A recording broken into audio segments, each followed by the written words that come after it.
ಒಂದು ಕಾಲದಲ್ಲಿ ಒಂದು ಹಳ್ಳಿಯಲ್ಲಿ 2 ಕೋತಿಗಳು ಇದ್ದವು. ರಾಮು ಮತ್ತು ಶ್ಯಾಮು. ಇವು ಚಿಕ್ಕಂದಿನಿಂದಲೇ ಗೆಳೆತನದಿಂದ ಇದ್ದವು. ಆದರೆ ಇವೆರಡೂ ಅತಿ ಆಸೆಪಟ್ಟುಕೊಳ್ಳುವ ಸ್ವಭಾವ ಹೊಂದಿದ್ದವು. ಒಂದು ದಿನ ಇವು ಊಟಕ್ಕೆ ಹಣ್ಣು ಹಂಪಲು ಹುಡುಕುತ್ತಿದ್ದಾಗ ಒಂದು ದೊಡ್ಡ ಬ್ರೆಡ್ ದೊರಕಿತು. ಬ್ರೆಡ್ ನೋಡಿದ ತಕ್ಷಣ ಇವು ಜಗಳಕ್ಕೆ ಇಳಿದವು. ರಾಮು ಹೇಳಿತು, ಇದನ್ನು ನಾನು ನೋಡಿದ್ದೀನಿ, ಆದ್ದರಿಂದ ಇದು ನನ್ನದು. ಶ್ಯಾಮು ಕೂಡ ಸಿಟ್ಟಿನಿಂದ ಹೇಳಿತು, ನಾನು ಮೊದಲು ಕೈ ಹಾಕಿದ್ದೇನೆ, ಹಾಗಾಗಿ ನನಗೆ ಸಿಗಬೇಕು. ಇವರಿಬ್ಬರ ಜಗಳ ಮಿತಿ ಮೀರಿತು.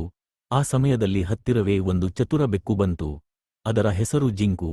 ಅದು ಇವರು ಜಗಳವಾಡುತ್ತಿರುವುದನ್ನು ನೋಡಿತು. ಅದು ಬುದ್ಧಿವಂತ ಬೆಕ್ಕು. ಇವೆರಡರ ಮಾತು ಕೇಳಿ ಜಿಂಕು ಹೇಳಿತು, ಓ ಕೋತಿಗಳೇ, ನೀವು ಜಗಳವಾಡಬೇಡಿ. ನಾನು ನಿಮಗೆ ನ್ಯಾಯವಾಗಿ ಈ ಬ್ರೆಡನ್ನು ಸಮವಾಗಿ ಹಂಚಿಕೊಡುತ್ತೇನೆ. ಕೋತಿಗಳು ಸ್ವಲ್ಪ ಸಹಜಗೊಂಡು ಬೆಕ್ಕಿನ ಮಾತಿಗೆ ಒಪ್ಪಿಕೊಂಡವು. ಜಿಂಕು ತಕ್ಷಣವೇ ಒಂದು ತಟ್ಟೆಯನ್ನ ತೆಗೆದುಕೊಂಡು ಬ್ರೆಡ್ ಅನ್ನು ಮಧ್ಯದಲ್ಲಿ ಕತ್ತರಿಸಿತು. ಆದರೆ ಒಂದು ಬದಿ ದೊಡ್ಡದಾಗಿತ್ತು.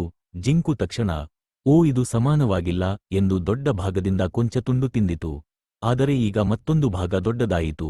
ಆಗ ಅದು, ಇದು ಇನ್ನೂ ಸಮಾನವಾಗಿಲ್ಲ ಎಂದು ಮತ್ತೆ ದೊಡ್ಡ ಭಾಗವನ್ನು ತುಂಡು ಮಾಡಿ ತಿಂದಿತು. ಹೀಗೆ ಮತ್ತೆ ಮತ್ತೆ ಮಾಡುತ್ತಾ ಕೊನೆಗೆ ಪೂರ್ತಿ ಬ್ರೆಡ್ ಅನ್ನು ಜಿಂಕು ತಿಂದು ಬಿಟ್ಟಿತು. ಕೋತಿಗಳು ಬೆಚ್ಚಿಬಿದ್ದವು. ರಾಮು ಮತ್ತು ಶ್ಯಾಮು ಅಚ್ಚರಿಯಿಂದ ಬೆಕ್ಕನ್ನು ನೋಡಿದವು.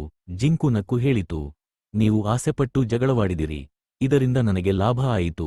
ಹೀಗಾಗಿ ಮಿತ್ರರಾಗಿ ಹಂಚಿಕೊಳ್ಳುವುದನ್ನು ಕಲಿಯಿರಿ. ಇದನ್ನು ಕೇಳಿದ ಕೋತಿಗಳಿಗೆ ತಾವು ಮಾಡಿದ ತಪ್ಪು ಅರಿವಾಯಿತು. ಪರಸ್ಪರ ಕ್ಷಮೆ ಕೇಳಿದವು. ತದನಂತರದಿಂದ ಇವು ಏನಾದರೂ ಸಿಕ್ಕರೆ ಪರಸ್ಪರ ಹಂಚಿಕೊಂಡು ತಿನ್ನಲು ಪ್ರಾರಂಭಿಸಿದವು. ನೀತಿ: ಆಸೆಯಿಂದ ಜಗಳವಾಡಿದರೆ ಮೂರನೆಯವರು ನಿಮ್ಮ ಲಾಭವನ್ನು ತೆಗೆದುಕೊಳ್ಳುತ್ತಾರೆ.